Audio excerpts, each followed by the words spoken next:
Hola, ¿qué tal? ¿Cómo les va? Muy, pero muy buenas tardes. Gracias por acompañarnos, gracias por estar del otro lado. Comenzamos con una nueva edición de Somos Noticias en este martes 22 de abril de 2025. Podríamos decir una mañana linda, ¿no? Otoñal. Un día otoñal a pleno sol en el norte de la provincia de Buenos Aires, después de un amanecer algo nublado, con mucha humedad en nuestra zona, con el regreso triunfal de los mosquitos que han Así es, de venido para nuevo. acompañarnos en esta etapa del año, para que no nos olvidemos de ellos. Es cierto. No quieren irse así no, tan fácilmente, ¿no? Para nada, para nada. Así Que que nos olvidemos de ellos. es típico de esta época, ya los estábamos extrañando y han vuelto para dar un último picazón. Bueno, lo que algunos están pidiendo es que el sol por lo menos se mantenga por algunos días para que se seque la ropa con mucha humedad que todavía, por algunos caminos que reclamaban que estaban en malas condiciones. Claro. Así que, bueno, esperamos que el sol por lo menos permanezca por algunos días. Sí, los caminos se van a secar, no se van a arreglar, los huellones van a quedar, pero bueno. Ahí hay una discusión, ¿no? Porque hay quienes dicen, bueno, pero si no circulan cuando está muy húmedo, con mucho barro, esos huellones no van a armarse, ¿no? Entonces la gente quiere arreglarlo, pero tiene que esperar a que se seque un poco para poder arreglarlo. Y ahí está la discusión, ¿no? Sí. ¿Quién tiene responsabilidades? Sí. Entre uno y otro. El que dice eso nunca vivió en el campo, ¿no? Porque si vos vivís en el campo o tenés que trabajar para sacar la producción del campo, claro, tienen que ingresar difícil. Igual, algunos dicen, ¿no? Sí. Tienen que ingresar igual. Sí. Bueno, aquí estamos, señoras y señores, para acompañarlos en esta jornada, en este día martes, que a pleno sol nos acompaña con mucha información para ustedes. ¿Comenzamos? Estos son los títulos del día.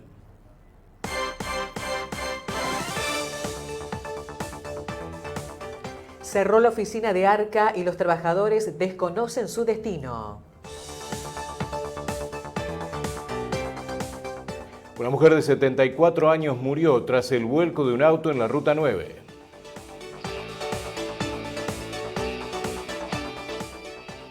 Repercusiones de la 10ª edición del Festival Rock en Varadero.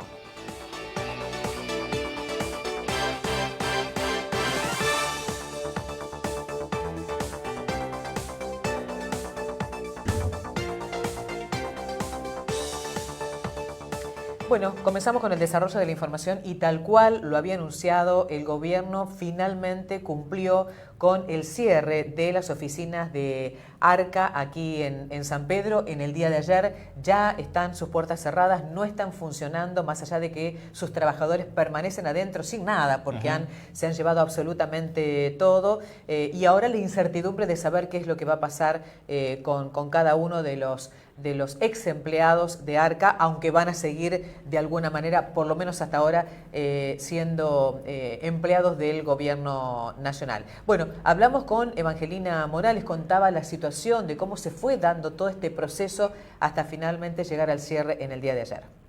Es muy difícil, se nos hace muy difícil hablar de un ex organismo. Primero tuvimos la disolución hace exactamente 6 meses de lo que era la FIP. El 21 de octubre fue que se publicó la disolución, se crea el Arca con las mismas facultades y a los 6 meses nos encontramos con que tenemos un ex distrito en la localidad de San Pedro. La verdad que es muy triste fue la forma en que se decidió hacer todo esto, romperlo, por la rotura misma del Estado, no entendemos por qué, no hay lógica. Se cumplió exactamente con los 45 días que decía la disposición, los 45 días corridos, que no fue casualidad que se venzan un Viernes Santo entre medio de un feriado largo.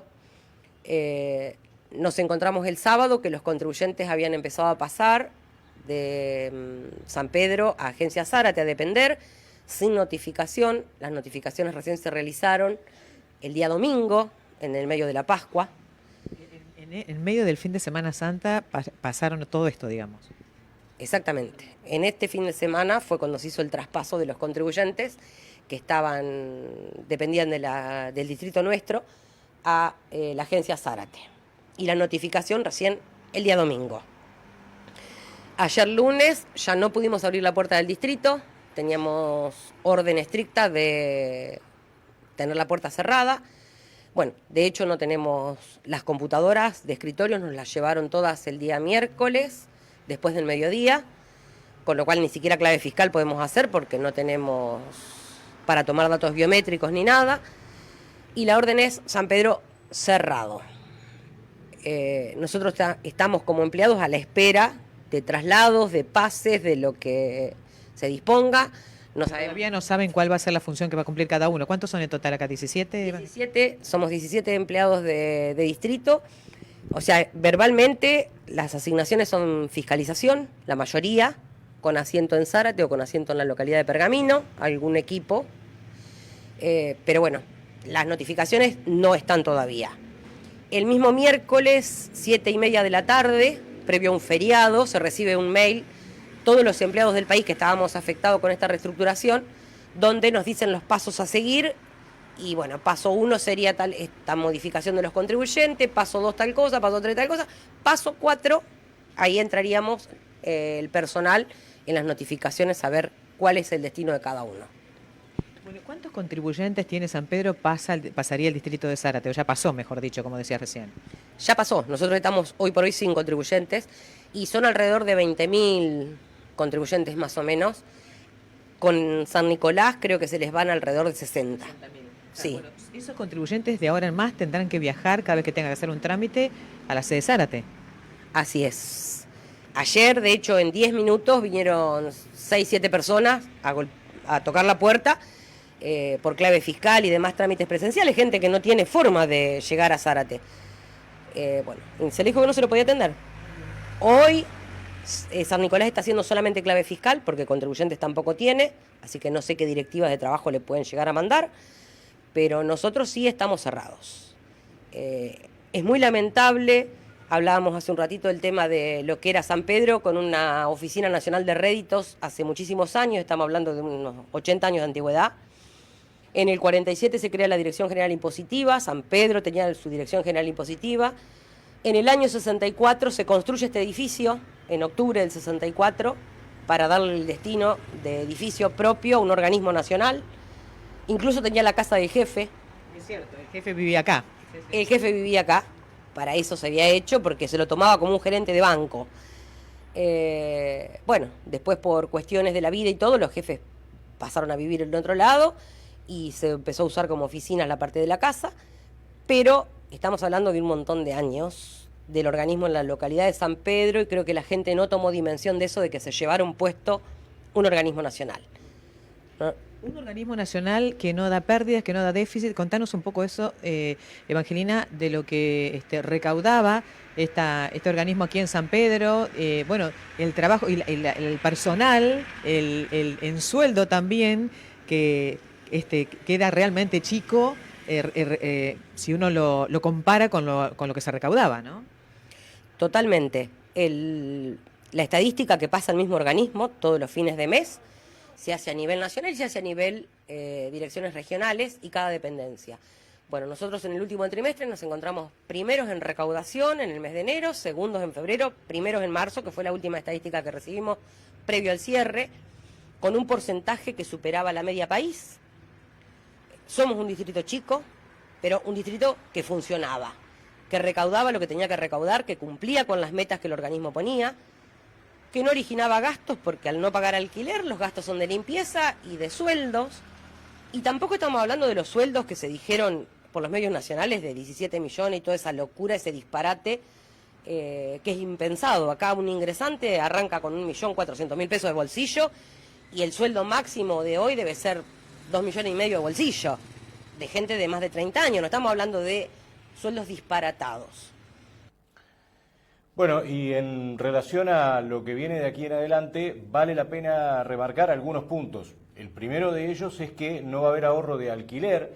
Una de las grandes incongruencias es que, por ejemplo, en San Nicolás el personal va a seguir trabajando para Zárate, pero dentro de un edificio que es alquilado y que no va a atender al público, una cosa que no tiene mucho sentido, no tiene ningún sentido. En San Pedro el edificio es propio, por lo tanto va a quedar vacío un edificio propio que nadie sabe exactamente qué destino va a tener, muchos hablan de un negocio inmobiliario atrás. La segunda cuestión es que la gente de San Pedro va, por si alguien tenía alguna duda, va a tener que seguir pagando impuestos. No solo va a tener que seguir pagando impuestos, sino que muy probablemente a estos empleados que hoy están siendo reasignados y que todavía nadie sabe qué función van a cumplir, muy probablemente los pongan a fiscalizar. Sí. Es decir, los manden a la calle a ver si ustedes están cumpliendo con pagar los impuestos. Porque ahora va a haber más control incluso. Por eso, la verdad no se ve muy bien cuál puede llegar a ser el beneficio para San Pedro de que todo esto esté ocurriendo, pero en esta segunda parte de la nota, la delegada de los empleados nos daba mayores detalles. La gente con este cierre no va a dejar de pagar impuestos, la mayoría de nosotros vamos a pasar a ser fiscalizadores, con lo cual la calle va a estar muchísimo más controlada. No entiendo. Se van a ver obligados a controlar mucho más porque, por ahí algunos pensaban que el hecho de que cierre la sede acá iba a ser un beneficio, no se van a pagar, al contrario, van a tener que viajar, van a tener que seguir pagando y va a haber más exigencias. Tal cual, tal cual. La gente tiene que trasladarse a la localidad de Zárate para hacer un trámite presencial. De hecho, ayer un contador conocido de uno de los chicos le pasa la captura de una presentación digital que se la habían rechazado y en la cual le pedían o ir a un escribano o ir a certificar los papeles a Zárate. 300.000 pesos le cobra el escribano y si no se tienen que trasladar a la localidad de Zárate. Ya perdés un día prácticamente de trabajo para trasladarte porque no hay medios, no hay transporte público además entre las localidades, no existe en el interior. Entonces, ¿quién diagramó todo esto? No lo podemos entender porque evidentemente del interior no conoce nada. No estamos hablando de capital que te pasan de una agencia a la otra y vos tomabas el subte A y después te tomás el B. Acá no.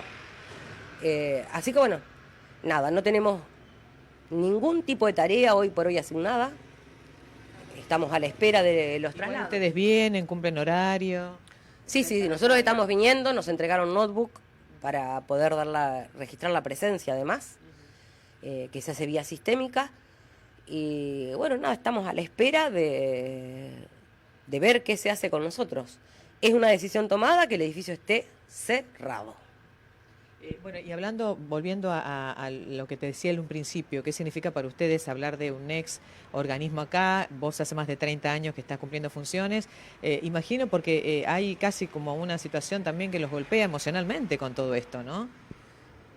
¿Qué te voy a decir? Terrible, terrible el nivel de hijaputez, porque esa es la palabra con la que han procedido. La verdad que en mi caso me ha tocado pasar muchísimos gobiernos, muchísimas cosas, nunca semejante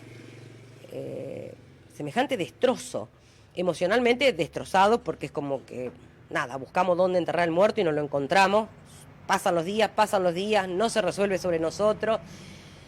Ver el edificio hoy sin las computadoras es una desolación porque ya la computadora de escritorio ocupa un lugar. Entonces, bueno, es sumamente triste. Todos estamos, pero los que hace más de 30 años que cumplimos funciones acá, era nuestra segunda casa. Acá se rompía un tubo y uno de los chicos era el que lo cambiaba, se iba a comprar, no tenemos personal de mantenimiento, no tenemos ordenanza, con lo cual uno lo toma como su segunda vivienda, pasa 8 horas del día acá. Y bueno, lo que se rompe se arregla, hay que destapar un baño y allá se va a buscar una sopapa. Entonces, es nuestra segunda casa. Realmente, emocionalmente, nos destrozó. En mi caso particular, también el nivel de angustia es impensado.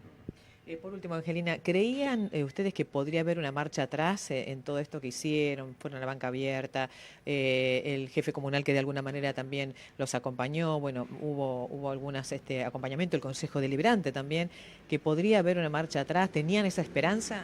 Sí, es como mientras hay vida y esperanza, esto era lo mismo. Esperamos, nos acompañó sí, el Consejo, muy agradecida a los concejales que votaron a favor.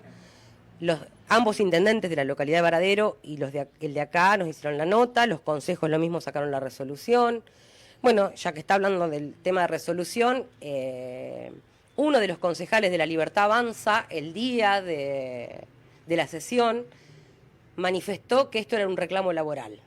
Acá no hay ningún reclamo laboral, no hacemos reclamos laborales vía consejo, acá había que darse cuenta como sanpedrino que se les estaban llevando un organismo nacional que a las autoridades de ese momento les debe haber costado lograr poner un organismo nacional en la ciudad. Bueno, eso era lo que tenían que entender. No importa si militan en La Libertad Avanza, en el PRO, en la UCR, en lo que sea. Creo que como sanpedrino había que ponerse. Bueno, eso no lo hicieron. Entonces, este lineamiento, ser tan lineal con la línea que bajan los de arriba, es tan malo lo de derecha como lo de izquierda.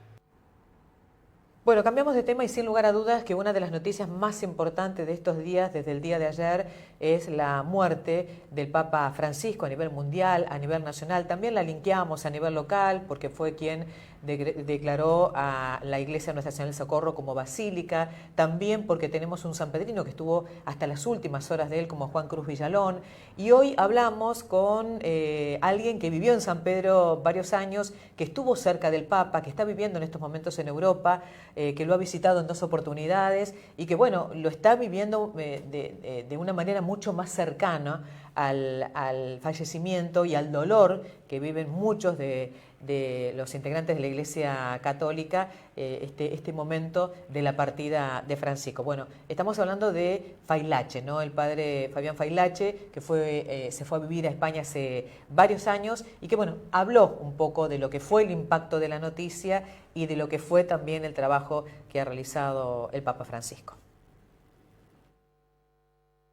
Yo tuve, por suerte, 2 veces en una misa privada. Primero, a los pocos meses de iniciarse el pontificado, en junio, con mi hermano y mi cuñada, que vinieron de visita de Arrecifes, y pudimos estar ahí en Santa Marta, en la capilla privada con él, y después, bueno, tener ahí una breve entrevista al final de la misa, saludarlo. Y después, otra vez, a los 2 años, por ahí o 3, yo también tuve gente de Arrecifes, y tuvimos en la audiencia de los miércoles, estuvimos ahí, bueno, en una parte muy muy especial, cerca, y que también, bueno, pudimos saludarlo y hablar un poquillo con él. Fabián, ¿y qué fue lo justamente hablar un poco, qué fue lo que hablaste con el Papa? ¿Cuál fue tu impresión, digamos, y cómo se lo ve al Papa allí en Europa, ¿no? Y parte del mundo, ustedes que están mucho más cerca? Sí, la visión fue cambiando. Primero, sabes que, bueno, la sorpresa fue que sea un argentino que sea Papa. Al principio, me acuerdo hace 12 años, cuando llegó aquí en la diócesis de Albacete, yo soy el único sacerdote argentino, así que esa noche era como el padre de la novia. Me llamaban todos para darle la enhorabuena. Pero bueno, primero fue la sorpresa de quién era, de lo que iba a ser, digamos, fue una sorpresa para toda la iglesia.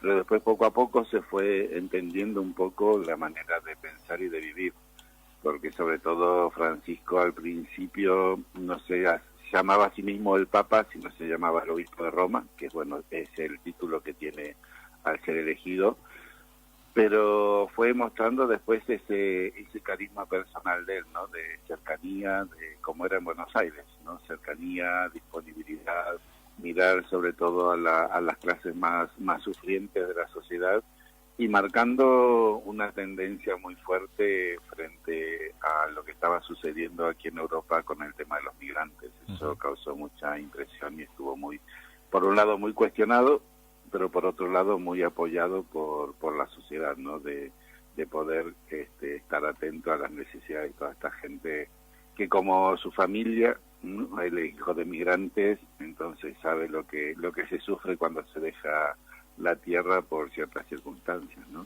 Seguro. En este sentido, el hecho de que él haya apostado por el camino de los pobres, de los sufrientes, de los postergados, de los marginados, de los expulsados del sistema, le ha ganado alguna simpatía, pero me imagino que muchas enemistades, sobre todo en este tiempo político de Europa, ¿no?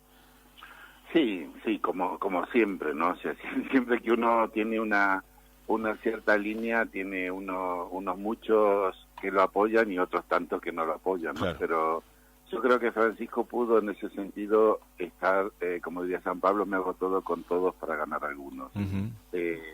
Y por eso, bueno, tuvo la cercanía con distintos sectores de la sociedad, con los artistas, con los cantantes, tantas visitas, tantas cosas que ha hecho en el Vaticano también, que lo acercaron a distintos niveles sociales, ¿no? Bien, ¿cómo digamos, es una noticia que impactó porque él estuvo justamente el domingo de Pascuas, también allí pensaban que, bueno, su salud le iba a permitir estar un tiempo más, aunque ya se lo veía muy agotado. ¿Cómo fue el impacto y cómo se vive ahí, digamos, todo que es mucho más cerca de lo que nosotros estamos viviendo acá? ¿Qué es lo que se habla? Hay mucha gente que se la veía muy conmovida y lo que viene, ¿no? La nueva elección del Papa también.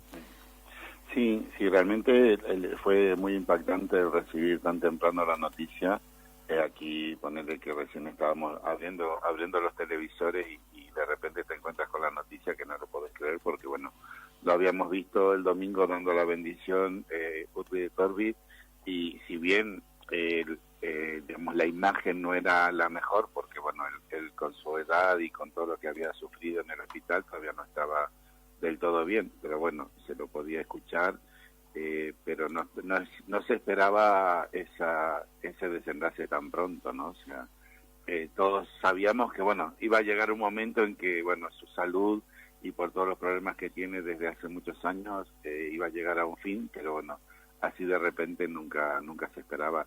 Y la gente lo ha sufrido ese momento, ¿no? O sea, para todos fue una noticia muy grande, y realmente la gente de la parroquia, suponte aquí en las parroquias enseguida hicimos sonar las campanas a duelo, se celebraron oraciones y misa, y la gente ha concurrido realmente enseguida a esa oración por su eterno descanso. ¿Qué entendés que deja como legado Francisco que ya no se va a poder cambiar? Porque digo, obviamente la Iglesia, como cualquier instancia de la vida, tiene sus vaivenes y ha tenido idas y vueltas a lo largo de la historia, pero hay cosas que ya quedan plantadas y que no se van a poder cambiar. ¿Cuál es el legado de Francisco que no se va a poder cambiar, venga quien venga?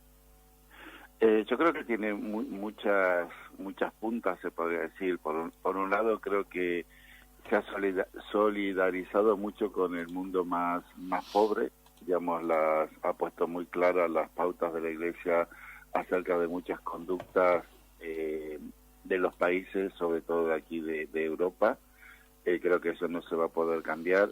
Por otro lado, lo que él decía, una Iglesia abierta a todos, es algo que también no es que lo ha modificado, sino que lo ha puesto más en claro, aunque ciertas cosas todavía siguen, digamos, desde el magisterio de la Iglesia y la tradición de la Iglesia no se han cambiado, no se modificarán seguramente. Y por otro lado, creo que marca de nuevo que habíamos perdido un poquito por el temperamento alemán de Benedicto XVI, esa cercanía más a la gente, ¿no?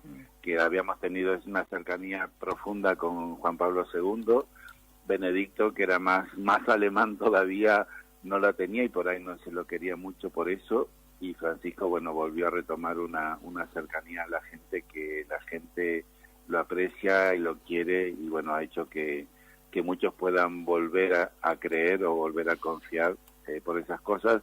Y por otro lado, toda la legislación nueva que ha aportado a la Iglesia a nivel del derecho canónico también es algo muy claro que tendrá que seguir renovándose. Vamos a seguir con este tema porque en función de lo que está sucediendo empezamos a hablar de cosas que normalmente no conocemos en detalle, y por ese motivo siempre es bueno efectuar consultas a quienes se han capacitado, a quienes han estudiado sobre estos temas y que nos pueden dar un panorama mucho más amplio y mucho más preciso sobre esta cuestión. Es el caso de Juan Ignacio Mayo.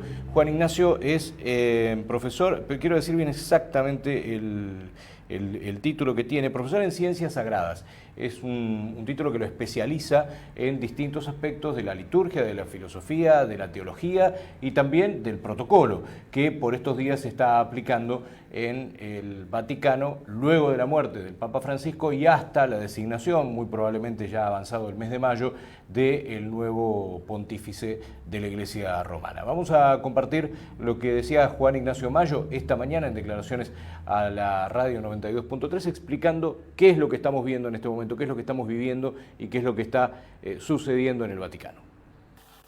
La verdad que es un tiempo particular para todos, ¿sí? No solamente para los cristianos católicos, sino para el mundo. Uh-huh. ¿Sí? La muerte del Papa excede los límites de la Iglesia Católica, creo yo. Aún más, digamos, el Papa Francisco, que ha tenido una cercanía en el diálogo interreligioso, ecuménico, una apertura que hace que hoy todos estemos hablando de la muerte del Papa. Sí, incluso gente de otras religiones que lo escuchaba, que lo admiraba también, ¿no? Y que nos decían esto, más allá de, excede, como vos decías, incluso el lugar, el mundo y las religiones también, ¿no? Exactamente.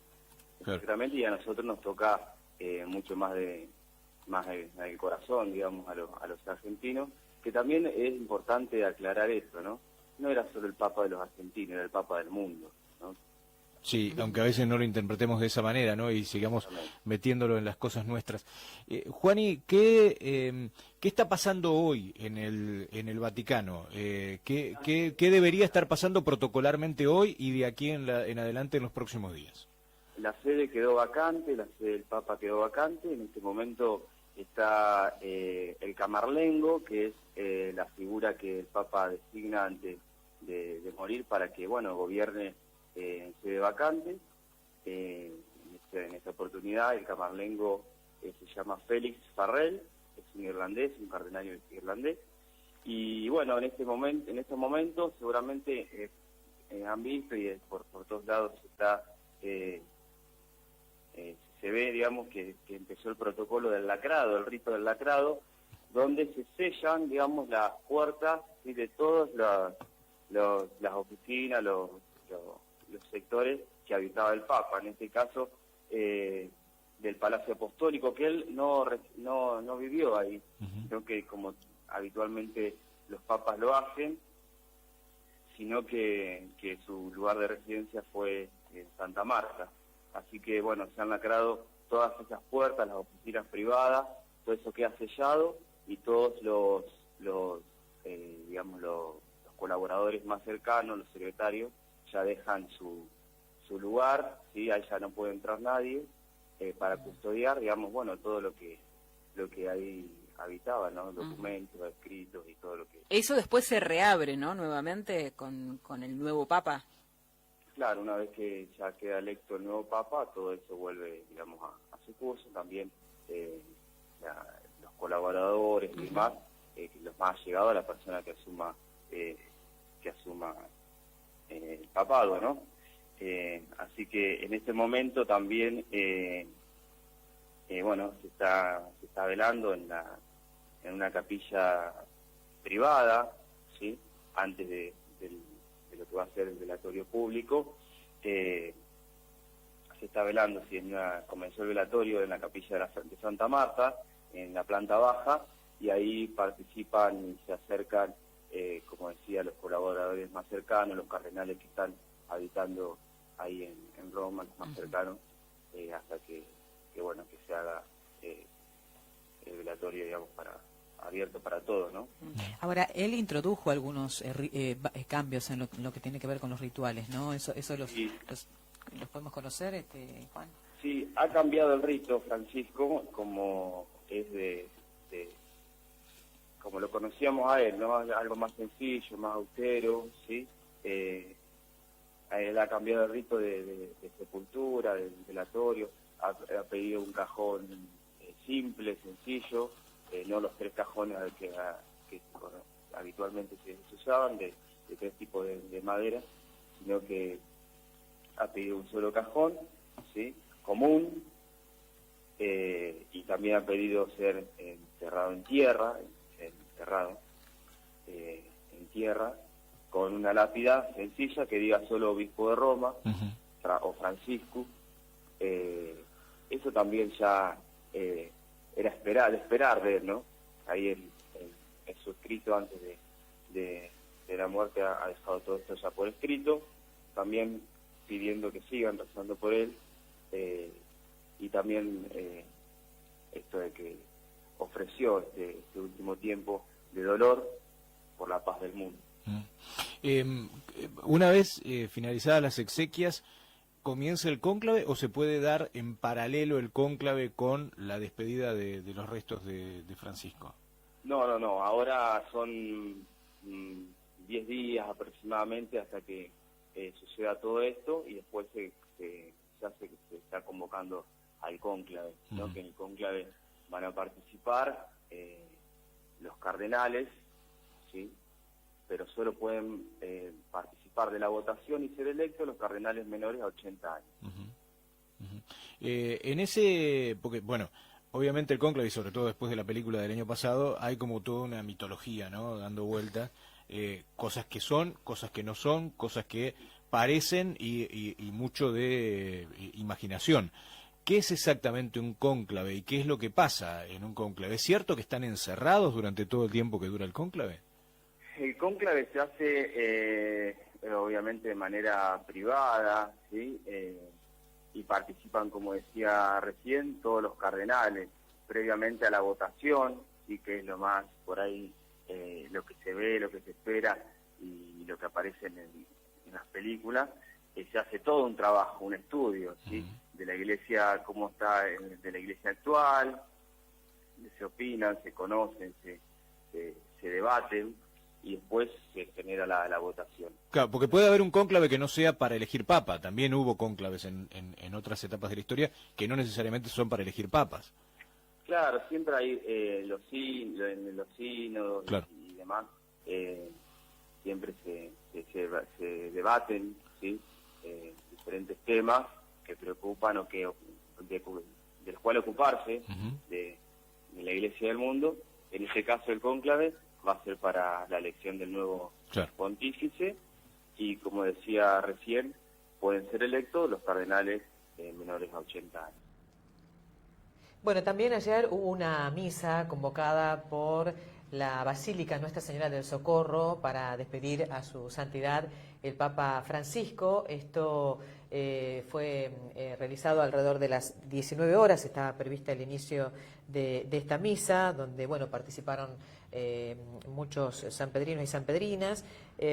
Bueno, hubo representantes de distintas instituciones también de San Pedro que se acercaron a compartir este emotivo encuentro, donde se elevó una oración por el alma del Papa y se destacó su legado de humildad, paz y esperanza, que es tiene un ritual especial, específico, lo comentaba ayer Molfesa cuando hacíamos la nota, para ellos también, que tenían que ver cómo era todo esa ceremonia de despedida, porque también ahora, al ser basílica, también tiene otra modalidad, ¿no? Bueno, hagamos espacio a la luz del resucitado y no nos convertiremos en construcción de esperanza, en constructores de esperanza y nos convertiremos. Fue una de las frases elegidas para recordar su mensaje, pronunciada apenas días antes de su fallecimiento. Bueno, de la misa, ahí vemos que estuvo participando también el intendente Salazar, acompañado de su secretario de Gobierno, Martín Baraybar, de la presidenta del Consejo Escolar, Silvina García, entre otros funcionarios. Este lunes, por la noche, acompañamos a la comunidad sanpedrina en la Basílica Nuestra Señora del Socorro en una emotiva misa en memoria de su santidad Francisco, presidida por el padre Héctor Molfesa, expresó el jefe comunal en un posteo que hizo en sus redes sociales. Bueno, fue un momento de profunda reflexión y oración por el alma del Papa, cuyo legado de humildad, paz y esperanza permanecerá siempre entre nosotros. Hagamos espacio a la luz del resucitado y nos convertiremos en constructores de esperanza, enfatizó el padre Héctor Molfesa en parte de la misa que se llevó a cabo en la noche de ayer. Bueno, un salón. Allí vemos el templo preparado, justamente, que ya viene preparado para lo que fueron todas las actividades del fin de Semana Santa, que anoche había una nueva misa en continuidad de esta fecha tan importante para lo que es la Iglesia Católica, pero que terminó justamente con una despedida por la partida física del Papa Francisco. Una triste noticia se conoció anoche cuando nos enterábamos de un accidente que resultó fatal para una mujer oriunda de San Pedro, muy conocida por cierto, que perdió la vida en este hecho de tránsito. El episodio tuvo lugar en el kilómetro 224 de la Ruta Nacional número 9, en sentido descendente, es decir, en sentido Rosario-Buenos Aires, para ubicarnos en nuestra zona. La mujer de 74 años que perdió la vida tras el vuelco de este vehículo, una Volkswagen Saveiro, fue identificada como Hilda Luján Ferro, oriunda de nuestra ciudad, docente, jubilada, quien además desempeñó actividades artísticas como actriz, por ejemplo, en estos últimos tiempos. El hecho, de acuerdo a lo informado por medios de la ciudad de San Nicolás, tuvo lugar cuando la camioneta Saveiro, en la que la víctima viajaba como acompañante, se despistó e impactó violentamente contra el guardrail de la Ruta Nacional número 9. El vehículo que era conducido por un hombre de 75 años, esposo de la víctima, también residente en San Pedro, terminó su recorrido en el cantero central de la autovía. Fuentes del operativo indicaron que la mujer falleció en el acto a raíz de las graves heridas sufridas dentro del rodado. El conductor sufrió lesiones, pero no graves, y fue trasladado de inmediato al Hospital San Felipe de San Nicolás para recibir atención médica. Personal del destacamento vial San Nicolás se hizo presente rápidamente en el lugar del accidente junto con ambulancias del SAME, del Sistema de Atención Médica de Emergencias de San Nicolás, que constató el deceso de la mujer. Se realizaron pericias por parte de la Policía Científica bajo la supervisión del jefe de la Zona Vial 3, San Nicolás. Las causas que originaron el despiste de la camioneta todavía están bajo investigación. La Comisaría Segunda de San Nicolás quedó a cargo de las diligencias correspondientes para establecer lo sucedido y la investigación del caso fue caratulado como homicidio culposo en manos de la Unidad Fiscal de Instrucción número 3 a cargo del doctor Julio Tanús en el Departamento Judicial San Nicolás. Pasamos ahora al plano político y en este caso el concejal Martín Rivas de Juntos por el Cambio presentó un proyecto de ordenanza al Consejo Deliberante para que se realice una readecuación de lo que es la Ruta 191, muy similar a lo que había presentado en su oportunidad el secretario de Obras Públicas, Javier Silva, para ensanchar todo lo que es en el acceso de Ruta 191, hacer una especie de 4 carriles. Eso se presentó en el gobierno de la provincia de Buenos Aires ante Axel Kicillof. Bueno, y estaba en etapa de análisis, en etapa de evaluación, porque era un proyecto muy, pero muy ambicioso. Y bueno, había esperanza de que se reasignara alguna partida para llevar adelante este proyecto. Pero bueno, mientras tanto se retoma parte de esta presentación, la ha tomado en este caso el concejal Rivas, para que en principio, hasta que en algún momento pudiera realizarse esa obra, se vaya ensanchando las banquinas y se saquen los árboles que hay a los costados de la ruta. Hablamos con él de este proyecto y esto era lo que decía. En realidad es un proyecto que data del año 2023, pero basado en la necesidad cotidiana de tener mejores accesos para San Pedro, desde lo logístico y desde lo vial, la seguridad de todos nosotros, ¿no? Sentir que cada vez que como vecinos entramos o salimos de San Pedro nos jugamos la vida. La verdad que es lamentable que a esta altura del partido sigamos teniendo víctimas fatales y muchas veces no las tengamos por una cuestión de suerte. En este contexto, y estudiando posibles soluciones desde mi banca de concejal, poder generar herramientas legislativas, que eso se trata de nuestro rol en este momento, encontramos que en el año 2023 el gobierno municipal, este mismo gobierno, había presentado ante Vialidad Provincial un proyecto de ensanchamiento, ¿no?, de ruta, de pavimentación de las banquinas, hablando siempre de la ruta 191. Sí, lo había presentado en su momento el secretario Javier Silva. Sí.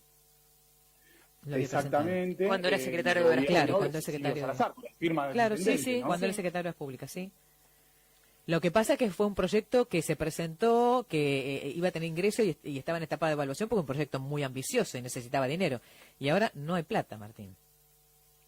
Bueno, eso es un tema que el intendente deberá resolver. No nos olvidemos que hace 10 años gobierna este distrito y hace 10 años tenemos todos los días peores accesos, peores calles y demás.